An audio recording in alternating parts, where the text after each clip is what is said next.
नजर डालेंगे शोबिस की रंगारंग दुनिया पर। तुर्क ड्रामों के बाद तुर्क फिल्में भी अब पाकिस्तान सिनेमाघरों की जीनत बनने को तैयार हैं।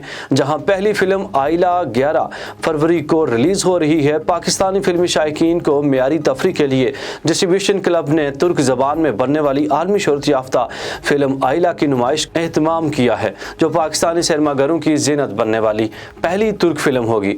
फिल्म की कहानी एक खूबसूरत बच्ची आइला की जिंदगी का अहाता करती है, जो एक तुर्क फौजी को मैदान जंग में मिलती है।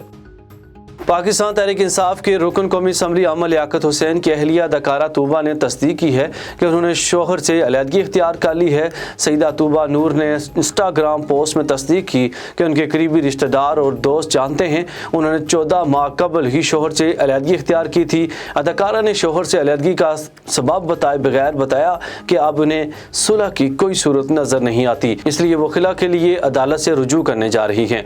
तूबा नूर ने मीडिया और मदाहों से अपील की कि इनकी मुश्किल वक्त का भरम रखकर इनकी प्राइवेसी का भी ख्याल रखा जाए।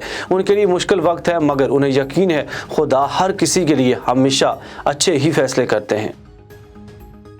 हिंदू इंतहा पसंदों के जत्थे के सामने डटकर खड़ी होने वाली भारतीय मुस्लिम तालिबा को सोशल मीडिया सार्फिन ने जहां शेरनी करार दिया, वहीं तालिबा के हक में मुख्तलिफ शबा जिंदगी से ताल्लुक़ रखने वाली शख्सियात भी आवाज़ बुलंद कर रही हैं, जिनमें भारतीय अदाकाराएं भी खामोश न रह सकीं। अदाकारा पूजा भट्ट ने ट्विटर पर लिखा कि हमेशा की तरह मर्दों के एक ग्रुप ने औरत को डराने की कोशिश की।